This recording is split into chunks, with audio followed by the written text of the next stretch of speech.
ప్రభు అయిన యేసు క్రీస్తు నామంలో మీ అందరికి వందనములు. హల్లెలూయా, హల్లెలూయా.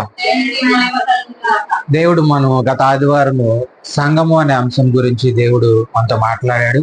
ఈరోజు కూడా అయితే సంఘంలోనికి మనం చేర్చబడాలంటే ఏం చేయాలి అనే అంశం మీద దేవుడు ఈరోజు మనతో మాట్లాడుతూ ఉన్నాడు.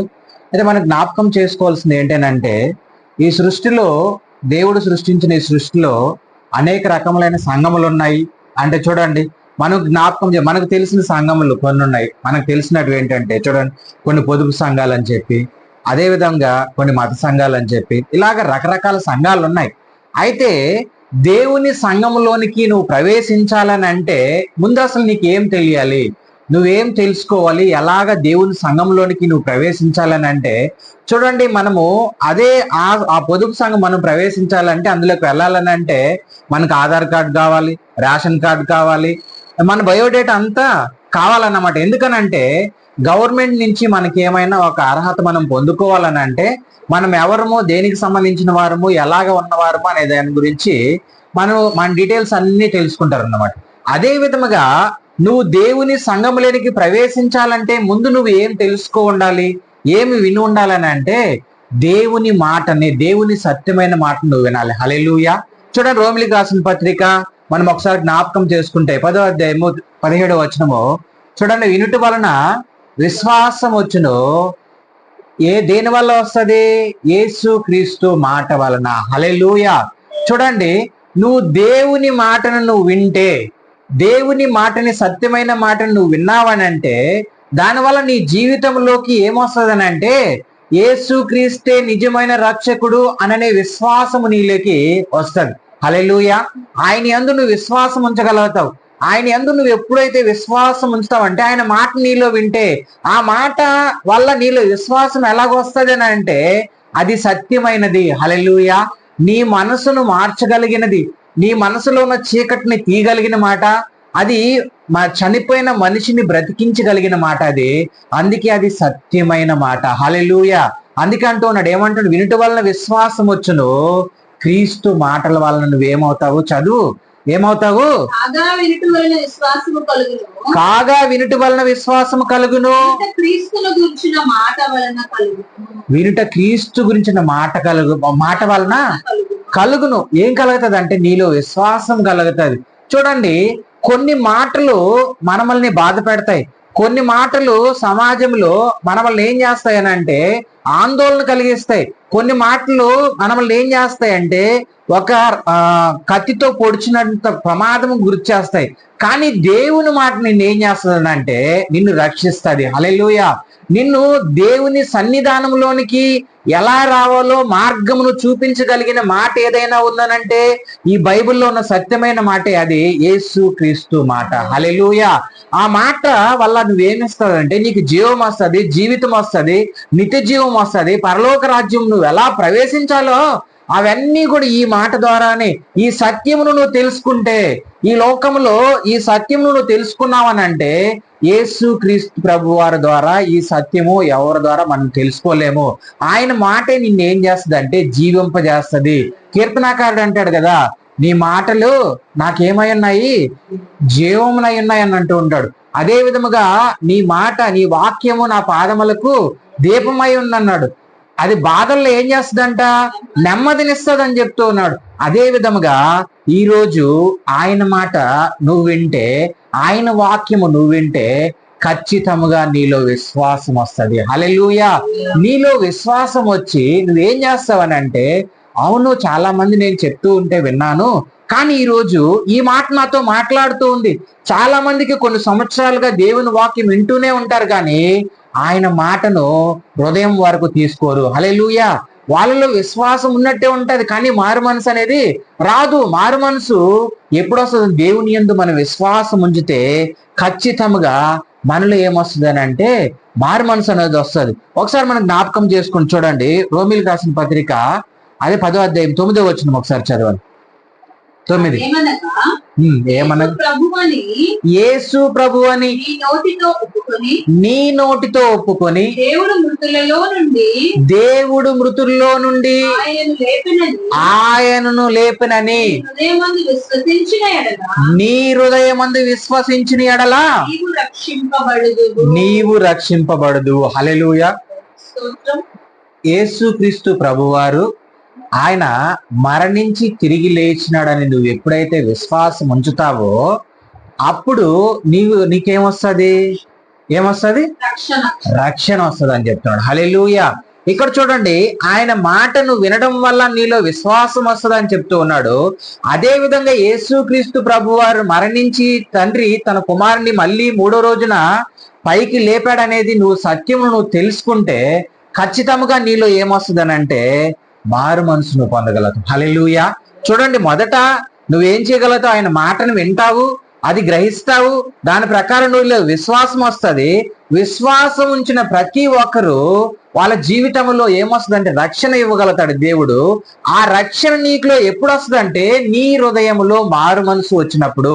యేసుక్రీస్తే నిజమైన రక్షకుడు, ఈయన ద్వారా తప్ప ఈ లోకం నుంచి పరలోకం చేరాలని అంటే వేరే మార్గమే లేదు, ఆయనే నిజమైన రక్షకుడు. ఈ రోజుల్లో మన దగ్గర ఉన్న డబ్బు, కులము, ఆస్తులు, అంతస్తులు, అందము, ఐశ్వర్యము ఇవేవి కూడా దేవుని దగ్గరికి చేర్చలేవు. కానీ యేసుక్రీస్తే నిజమైన రక్షకుడు అని నువ్వు తెలుసుకుంటే ఖచ్చితంగా ఆయన ద్వారా నువ్వు ఖచ్చితంగా నేనే మార్గము, సత్యము, జీవం అయి ఉన్నాను అంటున్నాడు. హల్లెలూయా. ఈ రోజు ఆయన మార్గములో, ఆయన సత్యములో, ఆయన జీవం ద్వారానే నువ్వు పరలోకమును చేరగలుగుతావు. అందుకే అంటూ ఉన్నాడు. చూడండి, అపోస్తుల కార్యము 17:30 ఒకసారి చదవండి త్వరగా.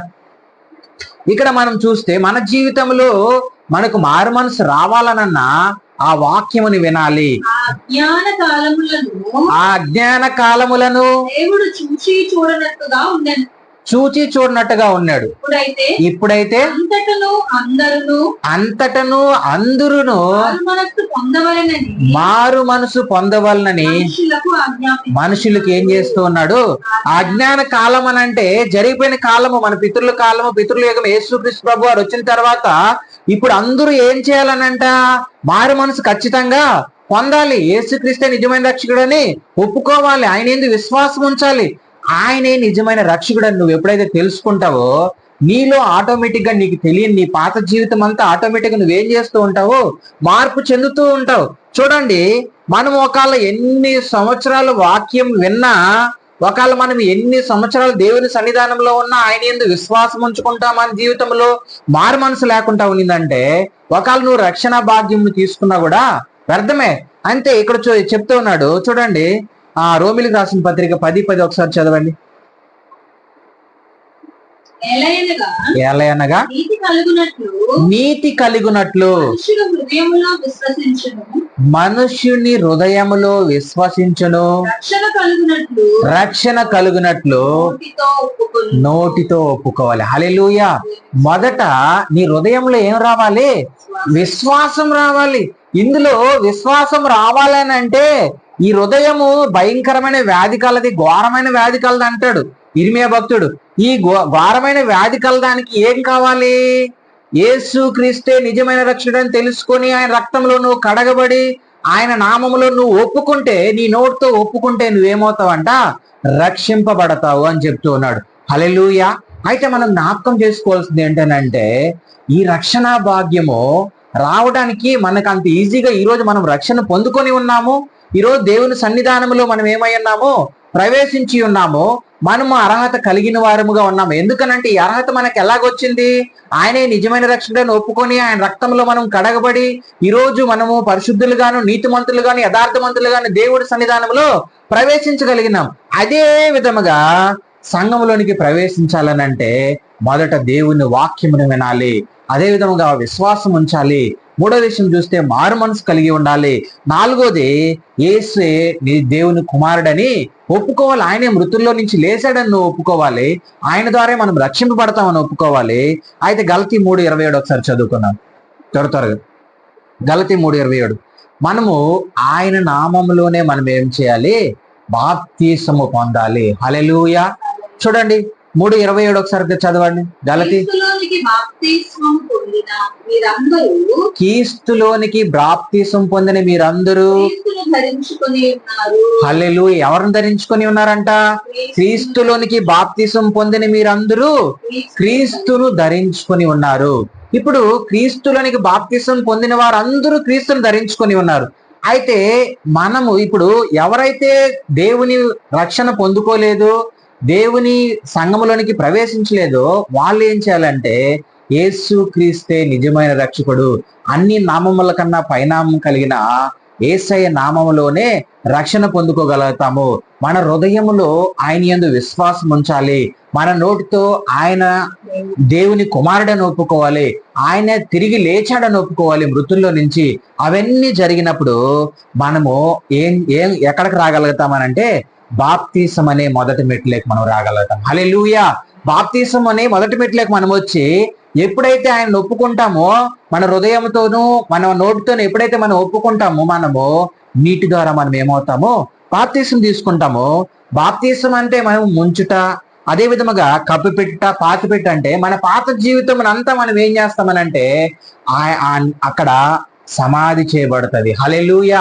ఆ నీళ్ళల్లో మనం ఒప్పుకుంటాం యేసుక్రీస్తు నిజమైన రక్షకుడు, ఈ రోజు నుంచి నేను దేవుని నా ప్రభువు నాలో ఉన్న ప్రతి దోషమును ఏం చేయాలి, మీరు కడిగివేయండి, నేను ఇంక మీదట నా పాత జీవితం నేను కొనసాగించును, కొత్త జీవితమును ఈరోజు మీ రక్తంలో నేను కడగబడుతానని నేను నూతనముగా నేను ముందుకు జీవిస్తానని చెప్పి ఆయన దగ్గర మనం ఒప్పుకున్నప్పుడు అప్పుడు ఏం చేస్తామంటే దేవుని సంకల్పమును మనం నెరవేర్చగలుగుతాం. హల్లెలూయా. మొదట బాప్తిసం తీసుకుంటాం, బాప్తిసములో మన దోషములన్నింటినీ దేవుని దగ్గర ఒప్పుకుంటాము. అదే విధముగా చూస్తే దేవుని సంకల్పమును నెరవేర్చిన వారం అవుతాము. హల్లెలూయా. మనం చూస్తే ఈ బాప్తిసం పొందుట అనేది యేసుక్రీస్తు ప్రభు వారు ఆజ్ఞ ఉన్నది అంటారు. మత్తయి సువార్త 28వ అధ్యాయంలో ఒకసారి మనం జ్ఞాపకం చేసుకుంటే 18 నుంచి 20 వచనాలు ఒకసారి చదువుకుంటే, మత్తయి సువార్త బాప్తిసం పొందుట యేసుక్రీస్తు ప్రభువారు ఆజ్ఞను నెరవేర్చుట అని ఉంటది. అంటే శిష్యులను పిలుస్తాడు. సమస్త 28వ అధ్యాయము 18 నుంచి 20 వచనాలు మనం చదువుకుంటే, అయితే యేసు వారి యొద్దకు వచ్చి పరలోకమందును భూమి మీదను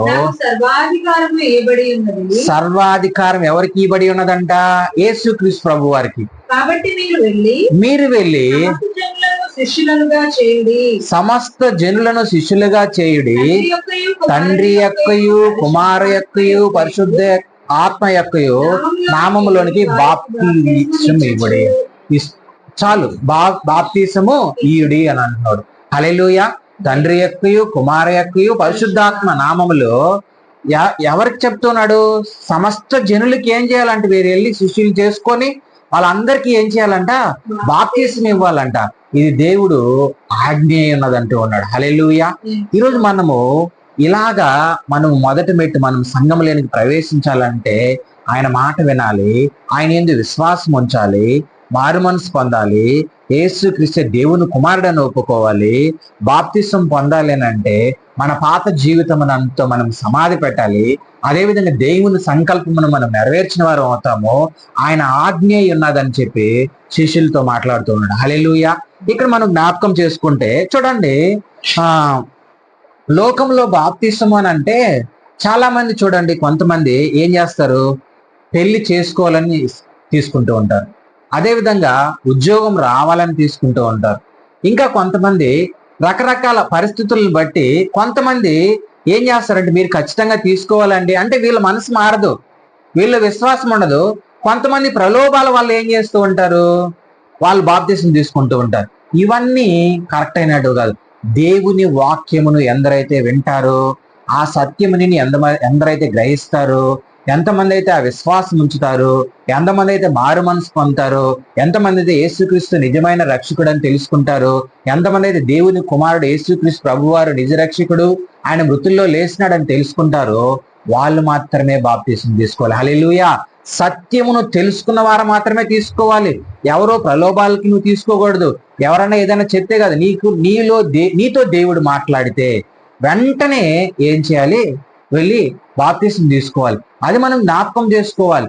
ఈరోజు మనము జ్ఞాపకం చేసుకోవాల్సింది ఏంటంటే, అయితే మనం బాప్తిసం చాలా మందికి ఒక డౌట్ ఉంది, మనం బాప్తిస్మం ఎందుకు పొందాలి, ఎందుకు తీసుకోవాలి అని అంటే, నువ్వు దేవుని సన్నిధానంలోకి రావాలనన్నా, నువ్వు దేవుని సన్నిధానంలో ఆయన నిజమైన రక్షణ నువ్వు తెలుసుకోవాలన్నా కూడా సరే, నువ్వు ఆయన సన్నిధానంలోకి నువ్వు ప్రవేశించాలి, సంఘంలోనికి నువ్వు ఎంట్రీ అవ్వాలంటే నువ్వు మొట్టమొదట నీ జీవితమును మార్చుకోవాలి. హల్లెలూయా.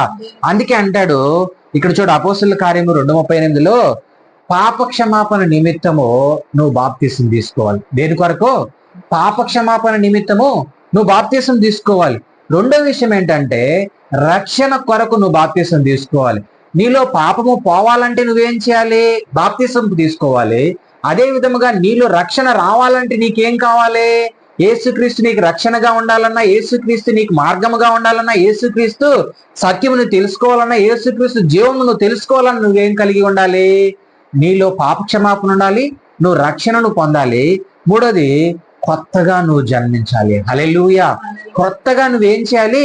జన్మించాలి. అందుకే నువ్వు బాప్తిసం తీసుకోవాలి. బాప్తిసం తీసుకోవాలంటే ఈ హృదయము ఏమైనది? ఘోరమైన వ్యాధి కలిగిపోయింది. ఎందుకనంటే ఆదియందు అవ్వ ఆదాము చేసిన పాపము మన పితృల కాలం నుంచి ఈ కాలం వరకు అది సక్రమ, అది క్రమక్రమంగా ఏమొస్తూ ఉంది? తరతరములు, తరం వెంబడి తరం ఏం చేస్తూ ఉంది? వెంబడిస్తూ ఉంది. ఎందుకనంటే వాళ్ళు చేసిన ఆ తప్పిదము ఈ రోజు మనలో ఉంది. కాబట్టి మనలో కడగబడాలంటే యేసుక్రీస్తు రక్తంలో నువ్వు కడగబడాలి. హల్లెలూయా. నువ్వు పరిశుద్ధుడుగాను, నీతిమంతుడుగాను, యథార్థమంతుడుగా అవ్వాలనంటే ఆయన రక్తంలో నువ్వు కడగబడితే కానీ నీలో పాపం పోదు, నీకు రక్షణ రాదు. ఆయన రక్తంలో నువ్వు కడగబడితే నీలో పాపం పోతుంది, నీకు రక్షణ వస్తుంది. అదే విధముగా కొత్తగా జన్మిస్తావు. హల్లెలూయా. చూడండి, నికోదేము ఒక మాట అంటాడు యోహాను సువార్త 3:3లో. యేసుక్రీస్తు ప్రభు వారు చేసే ఆ కార్యములన్నిటినీ చూసి, అయ్యా నువ్వు దేవుని కుమారుడు అని మేము తెలుసుకోగలుగుతున్నాము, దేవుడు నీకు తోడై ఉంటేనే గాని ఇవన్నీ నువ్వు చేయలేవు అని అంటాడు. అయితే అందుకు యేసు అతనితో, ఒకడు కొత్తగా జన్మిస్తేనే గాని దేవుని రాజ్యమును చూడలేడని నీతో నిశ్చయముగా. హల్లెలూయా. చూడండి, అందరూ దేవుని రాజ్యాన్ని చూడలేరు. కొత్తగా ఎవరైతే జన్మిస్తారో, ఎక్కడ? యేసుక్రీస్తు నామంలో, యేసుక్రీస్తు రక్తంలో కడగబడి ఎవరైతే ఆయన్ని ఒప్పుకుంటారో వాళ్ళందరూ కూడా కొత్తగా జన్మిస్తారంట. హల్లెలూయా. నూతనంగా. అదే ఈయనకు ఒక డౌట్ వస్తుంది. యేసుక్రీస్తు ప్రభు గారు ఆ మాట అంటాను నికోదేముకి, ఏమని? అయ్యా కొత్తగా జన్మించడం అంటే నాకు ఇంత ముసలితనం అయిపోయింది, ఇప్పుడు మళ్ళీ నేను తల్లి గర్భంలో నుంచి పుట్టగలనా అని అన్నప్పుడు కింద ఒక మాట ఉంటుంది, చదవండి. ఏమనంటే, ఎందరైతే ఆత్మ మూలముగాను, ఒకడు నీటి మూలముగాను ఆత్మ మూలముగాను జన్మించితే గాని దేవుని రాజ్యములోనికి ప్రవేశము లేదు. హల్లెలూయా. నిశ్చయముగా చెప్తున్నాను, నువ్వు తల్లి గర్భంలో నుంచి నువ్వు పుట్టాల్సిన అవసరం లేదురా బాబు. నా సత్యమైన మాటలు నువ్వు విను. ఆయన ఎవరైనా పరిసయ్యుడు అన్నమాట, యూదులకి పరిసయ్యుడు ఆయన అక్కడ ఆ యూదా దేశంలో యూదులకి ఏం చేస్తూ ఉన్నాడు? పరిసయ్యుడుగా ఉన్నాడు. కాకపోతే అక్కడ ఆయన ఏం చేస్తున్నాడు అని అంటే, ఆయనకి చెప్తున్నాడు యేసుక్రీస్తు ప్రభువారు, నువ్వు నీటి మూలముగా ఆత్మ మూలముగా జన్మిస్తే తప్ప దేవుని రాజ్యంలోనికి నీకు ప్రవేశము లేదు అని అంటూ ఉన్నాడు. ఈ రోజు మనం ఒకళ్ళు వింటూ ఉన్న మీరు కూడా ఈ రోజు దేవుడి మనము ఏం చేయాలని అంటే, ఆయన మాటలు వినాలి. ఆయన మాట ప్రకారం జీవిస్తే మనలో మారు మనసు వచ్చినప్పుడు ఖచ్చితంగా మన పాపములను దేవుని దగ్గర ఒప్పుకుంటాము. హల్లెలూయా. అయితే మనం చాలా మంది మన పాపములను దేవుని దగ్గర ఒప్పుకోకపోతే మనకేం రాదు? రక్షణ రాదు. అదే విధంగా మనం ఏం చేయలేము? కొత్తగా జన్మించలేము. నువ్వు కొత్తగా జన్మించాలని అంటే పాపమును మొదట దేవుని దగ్గర ఒప్పుకోవాలి, తర్వాత నీకు రక్షణ ఇస్తాడు దేవుడు. మూడోది, నువ్వు కొత్తగా జన్మిస్తావు. నాలుగోది, దేవుని రాజ్యంలోనికి నువ్వు ప్రవేశిస్తావు. హల్లెలూయా.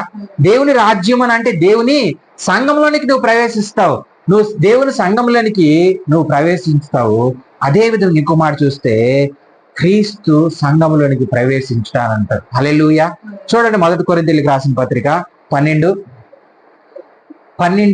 అధ్యాయము, 1 కొరింథీయులకు రాసిన పత్రిక 12 అధ్యాయము 12-13 వచనాలు మనం ఒకసారి జ్ఞాపకం చేసుకుంటే ఇక్కడ ఉంటది ఏమనంటే, దేవుని సంఘములోనికి ప్రవేశించుటకు ఒక్క శరీరములో ఉండుటకు అనేక అవయవములు కలిగి ఉన్నవో, ఎలాగూ శరీరం యొక్క అవయవములన్నీ అనేకములై ఉన్నను అనేకములై ఉన్నను ఒక్క శరీరమై ఉన్నవో అలాగే క్రీస్తు ఉన్నాడు. అలాగే క్రీస్తు ఉన్నాడు. ఎలాగనగా ఎలాగనగా ఆ, యూదులమైనను యూదులమైనను దేశస్థులమైనను గ్రీకు దేశస్థులమైనను దాసులమైనను స్వతంత్రులమైనను అందరము ఒక్క శరీరములోనికి ఒక్క శరీరములోనికి ఒక్క ఆత్మయందే బాప్తిస్మము పొందితిమి. హల్లెలూయా.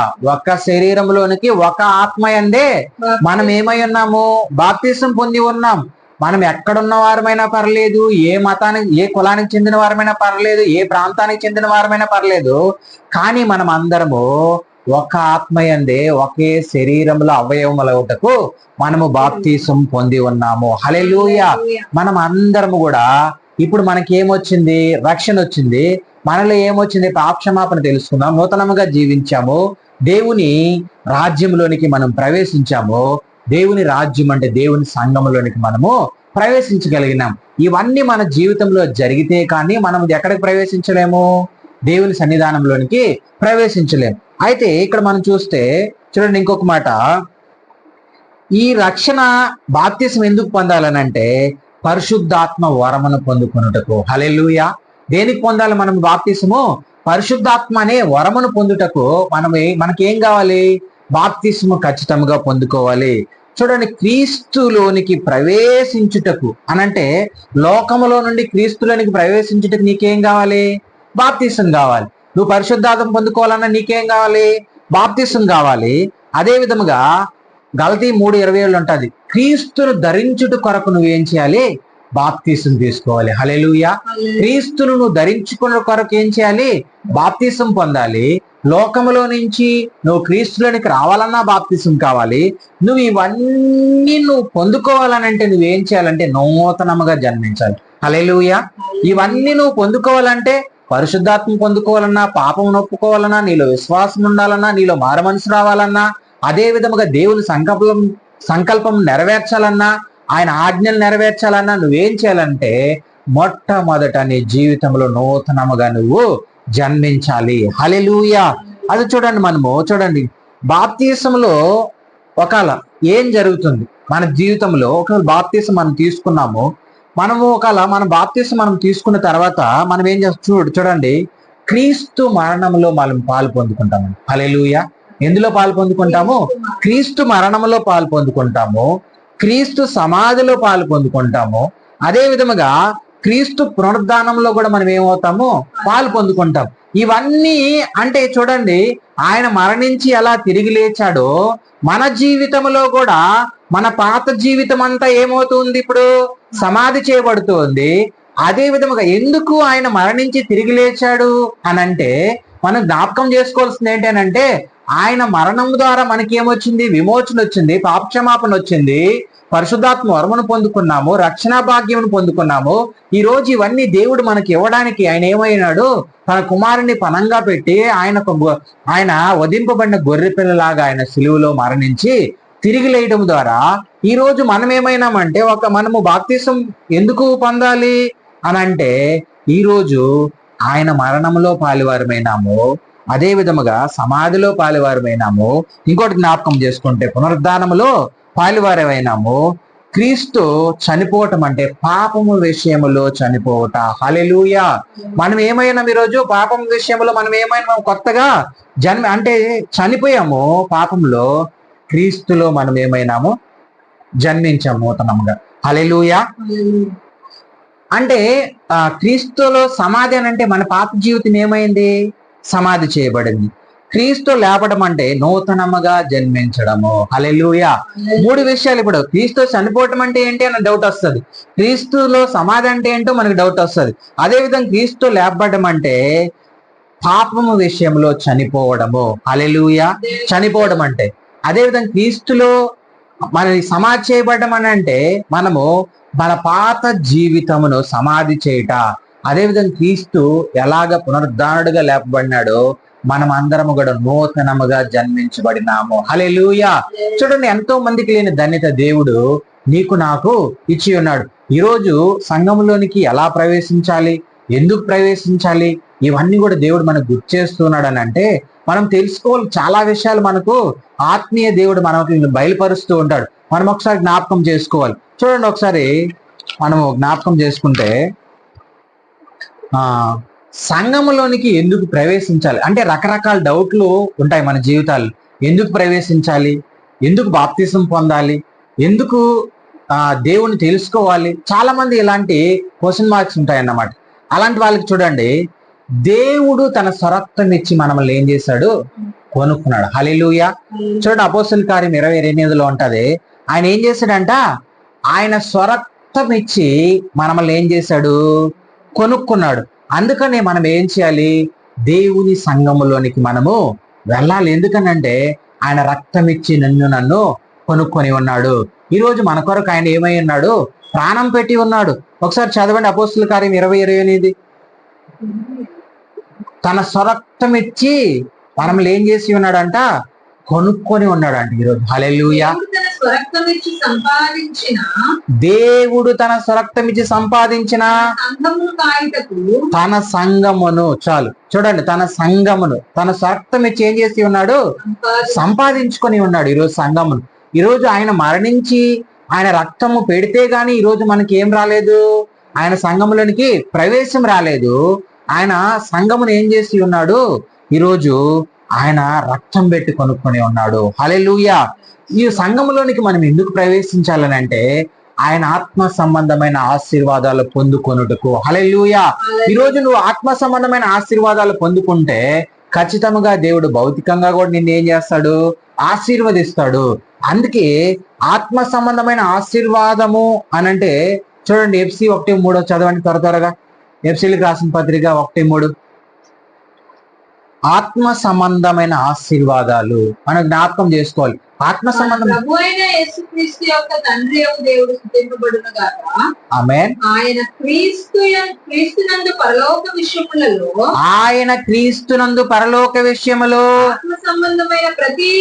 ఆత్మ సంబంధమైన ప్రతి ఆశీర్వాదము హల్లెలూయా. ఏం చేసి ఉన్నాడంట, ఆత్మ సంబంధమైన ప్రతి ఆశీర్వాదము. ఆత్మ సంబంధమైనది ఏంటంటే ఈరోజు నీకు రక్షణ అనేది ఆత్మ సంబంధమైనదే. నీలో నుంచి పాపం పోయి నూతనముగా నువ్వు జన్మించుట ఆత్మ సంబంధమైనదే. నువ్వు యేసుక్రీస్తు నిజమైన రక్షకుడని తెలుసుకోవటం అనే మాట కూడా ఆత్మ సంబంధమైనదే. ఈరోజు నీలో జీవం ఉంది, నిత్య జీవం ఉందని అంటే అది కూడా ఆత్మ సంబంధమైనదే. మనం అనుకుంటూ ఉంటాం ఆశీర్వాదం అనగానే మనలోకి వచ్చేది ఏంటి, కార్లు, బంగ్లాలు, ఆస్తులు, అంతస్తులు, వజ్ర వైడూర్యాలు, ఇవన్నీ గుర్తొచ్చేస్తాయి. కానీ ఆత్మ సంబంధమైనది ఏదైనా ఉందేనంటే రక్షణ భాగ్యమే. హల్లెలూయా. ఇది నీకు ఊరికే వచ్చి లేదు, ఆయన రక్తం ఇచ్చి కొనుక్కున్నాడు. ఆయన స్వరక్తం ఇచ్చి సంపాదించుకున్న సంఘమై ఉన్నావు నువ్వు. ఆయన శరీరంలో అవయవమై ఉన్నావు నువ్వు. దేవుని విషయంలో జాగ్రత్తగా ముందుకు వెళ్ళాలి. హల్లెలూయా. చూడండి, మనం జ్ఞాపకం చేసుకుంటే మనము ఆత్మ సంబంధమైన ఆశీర్వాదాలు పొందుకున్నట్టుకు, అదే విధముగా చూడండి విమోచన, పాప క్షమాపణ మనకేమైనాడు, పొందుకొని ఉన్నాం. పాప క్షమాపణ పొందుకున్న ఉన్నాము. ఈరోజు విమోచన పొందుకొని ఉన్నాము. దేవుని రక్తంలో కడగబడడం ద్వారా, ఆయన మరణించి తిరిగి లేయడం ద్వారా ఈరోజు మనకి ఏమొచ్చింది, విమోచన వచ్చింది, పాప క్షమాపణ వచ్చింది. ఇంకొక మాట చూస్తే మనం జ్ఞాపకం చేసుకుంటే రక్షణ పొందుకున్న వారితో చేర్చబడుట. హల్లెలూయా. ఆల్రెడీ రక్షణ పొందుకొని ఉన్నారు, వాళ్ళతో కూడా మనం ఏమవుతాము, కొత్తగా జన్మించిన వారు మళ్ళీ వాళ్ళు వెళ్ళి చూడండి, సంఘము అంటే ఏమై ఉన్నది, దేవుని శరీరం అయి ఉన్నది. ఆ శరీరములో కొత్తగా జన్మించిన వారందరూ మళ్ళీ ఏం చేస్తూ ఉన్నారు, అందులో అవయవములై శరీరములు ఏమవుతున్నారు, అంటకట్టబడుతూ ఉన్నారు. హల్లెలూయా. ప్రతి అవయవము శరీరములో ఏమై ఉండాలి, యేసు అనే సంఘము. సంఘానికి యేసయ్య ఏమై ఉన్నాడు, శిరస్సు అయి ఉన్నాడు. సంఘం ఏమైనది, ఆయన శరీరం అయినది. ఆయన శరీరములో మనం అందరం కూడా అవయవములుగా అతకబడి ఉన్నాము. హల్లెలూయా. ఈరోజు మనం జ్ఞాపకం చేసుకోవాల్సింది ఏంటంటే చూడండి, ఈ సంఘమునంతటికి ఎవరు రక్షకుడుగా ఉన్నారు, యేసు క్రీస్తు ప్రభువారు. హల్లెలూయా. సంఘమునంతటికి ఎవరు రక్షకుడుగా ఉన్నారు, యేసు క్రీస్తు ప్రభువారు రక్షకుడుగా ఉన్నాడు. హల్లెలూయా. ఈరోజు మన ఆత్మకు రక్షకుడుగాను, మన దేహమునకు రక్షకుడుగాను ఆయన ఉన్నాడు. ఎందుకనంటే నిన్ను ఆయన తన స్వరక్తం ఇచ్చి కొనుక్కొని ఉన్నాడు. హల్లెలూయా. చూడండి, మనము ఎలాగ దేవుని సంఘంలోనికి ప్రవేశించాలి అనేది మనం ముందు తెలుసుకున్నాం. ఇప్పుడు చూస్తే పాపం వలన దేవుడిచ్చిన మహిమను మనం ఏం చేస్తూ ఉన్నాము? పొందలేకపోతూ ఉన్నాం. కాకపోతే ఆయన అనుగ్రహమును మనం ఏం చేయాలి? పొందుకోవాలి. ఆయన అనుగ్రహమును పొందలేకపోతూ ఉన్నాం, కానీ ఆయన అనుగ్రహం మనం ఏం చేయాలి? పొందుకోవాలి. మనం ఎప్పుడైతే మన పాపములు, మన శాపములు, మన దోషములను దేవుని రక్తము దగ్గర మనము చూడండి, మనము పాత నిబంధన కాలంలో వాళ్ళు రకరకాల బలులు ఇచ్చేవాళ్ళు. అపరాధ బలి అని, పాప పరిహార బలి అని, సమాధాన బలి అని. మనము ఈరోజు మన పాపములు, శాపముల కొరకు ఆయన బలి అయ్యాడు. హల్లెలూయా. ఈరోజు మనము ఆయన్ని ఒప్పుకోవాలి.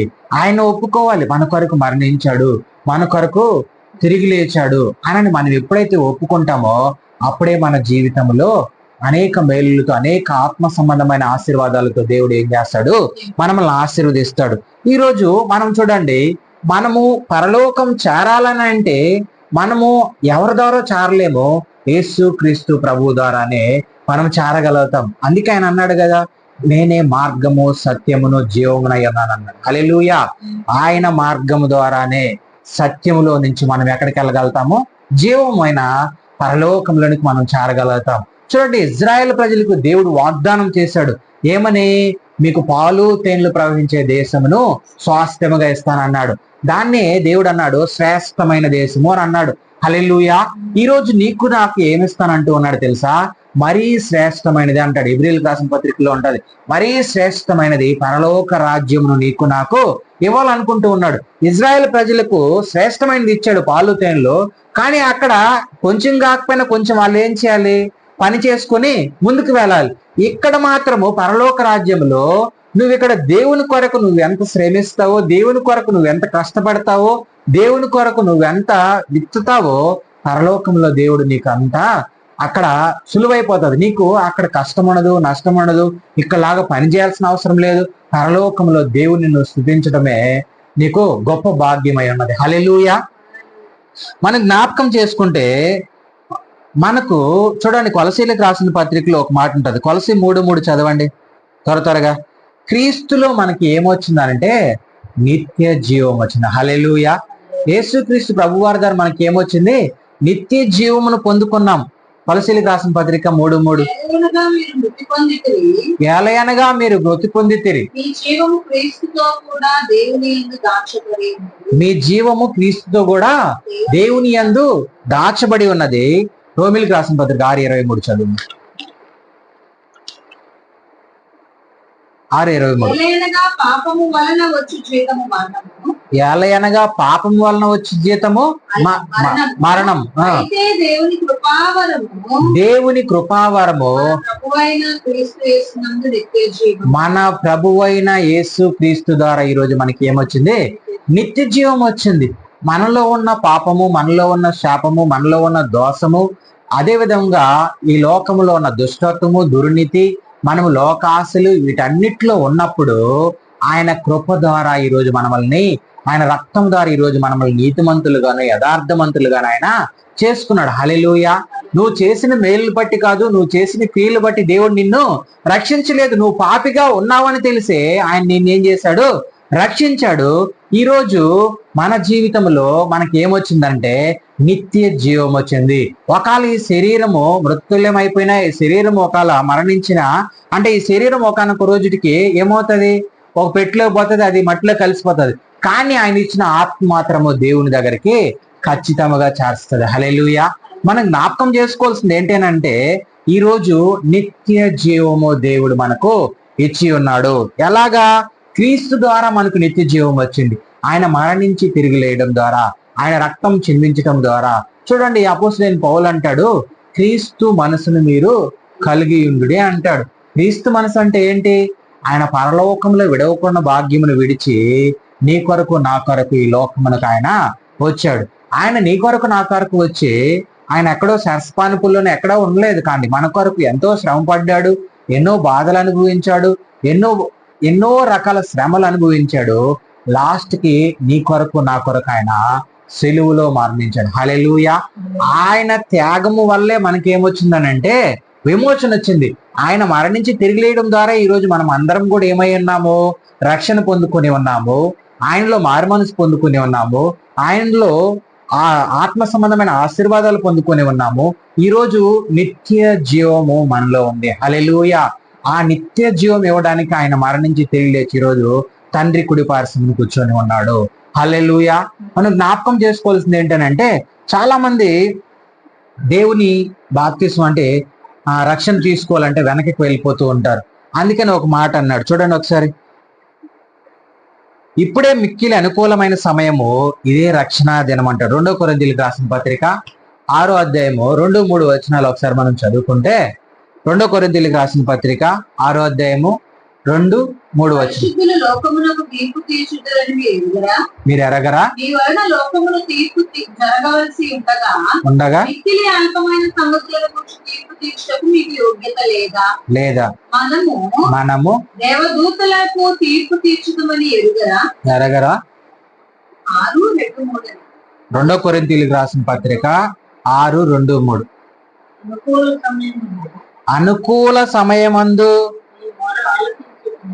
నీ మొర ఆలకించితిని, రక్షణ దినమందు నిన్ను ఆదుకుని. హల్లెలూయా. ఇది మనం జ్ఞాపకం చేసుకో, అనుకూలమైన సమయము, అనుకూలమైన సమయం ఇదే. మిక్కిలి రక్షణ దినము కూడా ఇదే. ఏ రోజు ఎప్పుడు ఏం జరుగుతుందో తెలీదు. కాబట్టి మనము ఖచ్చితంగా ఆయన వాక్యం వినాలి, అంగీకరించాలి, బాప్తిసం పొందాలి. తద్వారా మనము సంఘములోనికి చేర్చబడతాము. హల్లెలూయా. సంఘంలోనికి మనం చేర్చబడితే ఖచ్చితంగా మనకు దేవుడు నిత్య జీవమును పొందుకోగలుగుతాము. ఈరోజు మన జీవితంలో ఈరోజు ఇంత గొప్ప కృప మనం పొందుకొని ఉన్నామని అంటే ఆయనే నిజమైన రక్షకుడని మనము తెలుసుకొని ఉన్నాం. ఆయన నామములో రక్షణ పొంది ఉన్నాం. ఆయన నామములో రక్షణ పొంది ఈరోజు ఆయన మాటలను మనం ఏం చేస్తూ ఉన్నాము? ప్రచురింపజేస్తూ ఉన్నాం. అదే యేసుక్రీస్తు ప్రభు వారి శిష్యులు చెప్పారు, మీరు సమస్త జనులకు మీరు భూదిగంతములకు వెళ్ళి మీరు ఏం చేయాలి? సువార్త ప్రకటించాలి, శిష్యులను తయారు చేసుకోవాలి. ఆయన తండ్రి యొక్కయు కుమారు యొక్కయు పరిశుద్ధాత్మ నామములో మీరు ఏం చేయాలి? బాప్తిసం ఇవ్వాలని చెప్పి శిష్యులు చెప్పాడు. ఈ రోజు మనం అందరము కూడా సరే దేవుని విషయంలో మనము దేవుడు నిన్ను నన్ను పిలుచుకున్నాడు. హల్లెలూయా. ఎవరో చెప్పడం ద్వారా అంటే దేవుని సత్యమును ఎవరో ఒకరు ప్రకటించడం ద్వారా విన్నాము, గ్రహించాము, మారుమనసు పొందాము. ఈరోజు దేవుడు కుమారుడని తెలుసుకున్నాము. ఈరోజు మనం ఆయన నామములో ముందుకు వెళ్తూ ఉన్నప్పుడు నిన్ను నన్ను ఎంచుకున్న దేవుడు, నిన్ను నన్ను ప్రత్యేకపరుచుకున్న దేవుడు ఈ రోజు మనం సంఘములో చేర్చబడి ఉన్నామని అంటే విశ్వాస కావచ్చు, సంఘ పెద్ద కావచ్చు, సేవకుడు కావచ్చు, ప్రతి ఒక్కరు దేవుని పని చేయుటకే, ఆయన రాజ్యమును కట్టుట కొరకే నిన్ను నన్ను దేవుడు పిలుచుకొని ఉన్నాడు. హల్లెలూయా. అయితే జ్ఞాపకం చేసుకోవాల్సింది ఏంటంటే మనము ఆయన నీతిని, ఆయన రాజ్యంను కట్టాలి. ఈరోజు చూడండి, అనుకూల సమయం అంటూ ఉన్నాడు. ఈ అనుకూల సమయంలో ఇంకొక మాట అంటాడు, ఎఫెసీయులకు దినములు చెడ్డవు గనుక సమయమును పోనీయకు మీరు ఏం చేయాలి? సద్వినియోగం చేసుకోవాలి. ఈరోజు దినములు ఏమై ఉన్నాయి? చెడ్డవన్నాయి. ఏ సమయంలో ఏం జరుగుతుందో ఎవరికి తెలియదు. అయితే రక్షణ తీసుకుంటే ఖచ్చితంగా నువ్వేమవుతావు? రక్షింపబడతావు, నిత్య జీవనం పొందుకుంటావు. యేసు క్రీస్తే నిజమైన రక్షకుడని తెలుసుకుంటావు. పరలోక రాజ్యమునకు మార్గమును చూపించగలిగినది నజరేయుడైన యేసు క్రీస్తు మాత్రమే. ఆయన సత్యమును నువ్వు విని అది గ్రహించి జీవమును నువ్వు పొందుకుంటే నిత్య రాజ్యంలో ఉంటావు. హల్లెలూయా. హల్లెలూయా. అయితే మనం జ్ఞాపకం చేసుకోవాల్సింది ఏంటంటే ఈ నిత్య రాజ్యంలో మనం ఉండాలి అని అంటే మనము రక్షణ పొందుకున్నాం. ఈ రోజే నూతనంగా జన్మించామనుకోండి, సపోజ్ రక్షణ పొందుకున్నాము. కానీ ఆ రక్షణను మళ్ళీ ఏం చేయాలి? జాగ్రత్తగా కాపాడుకోవాలి. హల్లెలూయా. రక్షణ పొందేసుకున్నాము, అయిపోయింది, నేను సంఘంలోనికి ప్రవేశించాను, దేవుని రాజ్యంలోనికి వచ్చేసాను అని అంటే సరిపోదు. ఈ రక్షణను నువ్వేం చేయాలి? కొనసాగించాలి. ఎవరైతే ఆఖరి వరకు నమ్మకంగా ఉంటారో వాళ్ళే ఏమవుతారు? దేవునిని చూడగలుగుతారు. దేవుని చూడండి, ఆ సమయంలో ఒకళ్ళు రాకల్లో ఏమవుతుందనంట, ఆయన గొర్రెలను మేకలను ఏం చేస్తాడు? వేరు చేస్తాడంట. అందులో ఎవరైతే నమ్మకముగా కడ వరకు నమ్మకం కలిగి ఉంటారో వాళ్ళే రక్షింపబడతారని చెప్పి 24వ మత్తయి సువార్తలో. అయితే మనం జ్ఞాపకం చేసుకోవాల్సింది ఏంటంటే ఈరోజు మనము సంఘములోనికి ఎందుకు ప్రవేశించాలి? సంఘములో ప్రవేశించాలంటే మనం ఏం చేయాలి? బాప్తిసం ఎందుకు తీసుకోవాలి, ఇవన్నీ విషయాలు దేవుడు మనకు బయలుపరిచాడు. ఈరోజు మనం జ్ఞాపకం చేసుకోవాల్సింది ఏంటంటే సమయము లేదు. హల్లెలూయా. సమయం లేదు. చూడండి, నేను కొంతమందికి నేను ఇక్కడ సువార్త ప్రకటిస్తూ ఉంటే వాళ్ళు అంటూ ఉంటారు, ఏమని అంటారంటే, పాస్టర్ గారు ఇంకా కొద్ది రోజుల తర్వాత మేము ఏం చేస్తాము, బాప్తిసం తీసుకుంటామండి. ఒకవేళ దేవుని రాకడ ఈ రోజు వస్తే, ఇప్పుడు వస్తే, అప్పుడు ఏమవుతుంది, వాళ్ళు ఏమవుతారు, దేవునికి దూరం అయిపోతారు కదా. అందుకనే మనమేదో వాళ్ళకి చెప్తూ ఉంటే చాలా మంది ఏమనుకుంటారంటే, ఈయన నా ద్వారా ఏదో క్యాష్ చేసుకునేట్టుగా ఉన్నాడు, సంపాదించుకునేట్టుగా ఉన్నాడు అని రకరకాల ఆలోచనలు అన్నమాట. కానీ దేవుడు చూడండి, డిఎల్ మోడీ గారు అని గొప్ప దైవజనుడు ఆయన ఏం చేశారనంటే, ఒకరోజు రాత్రి బాగా అలసిపోయి ఒక రూమ్ లో పడుకున్నప్పుడు పక్క రూమ్ లోకి వెళ్ళి, ఆ రూమ్ లో ఒక వ్యక్తి ఉన్నాడంట. ఆయనకి వెళ్ళి నువ్వు సువార్త ప్రకటించు అని చెప్తున్నాడంట దేవుడు. కానీ ఈయన అలసిపోయి నిద్రపోయాడండి. మార్నింగ్ లేచే లోపల అతను ఏమైపోయినాడంటే చనిపోయాడండి. హల్లెలూయా. చూడండి, మనకు ఇచ్చిన సమయంలో కూడా ఒక సేవకులు కావచ్చు, విశ్వాసులు కావచ్చు, ప్రతి ఒక్కరము దేవునికి దేవుని మనలో ఏర్పాటు చేస్తున్నాడు కాబట్టి ఏదో ఒక్క మనిషికైనా ఒక్క రోజులో ఒక మాట, దేవుని మాటని మనం ప్రకటించాలి. ప్రకటించుట కొరకే దేవుడు నిన్ను నన్ను కూడా ఎంచుకుని ఆయన రాజ్యంలో నువ్వు కట్టబడుతూ ఉన్నావనంటే నువ్వు అక్కడే ఉండిపోవడం కాదు, అనేకులు తీసుకొచ్చి అందులో నువ్వు చేర్చాలి, ఆయన శరీరంలో చేర్చాలి. అదే విధముగా మనము కొంతమందికి కొన్ని మాటలు మనం చెప్పి దేవుని మాటలు మనము బలపరచాలి. బలపరిస్తే కానీ మనం ఏం చేయలేము. చూడండి, మనకు ఆకలిస్తే మనం ఏం చేస్తాము, ఖచ్చితంగా టయానికి మనం 3 పూట్ల భోజనం చేస్తాం.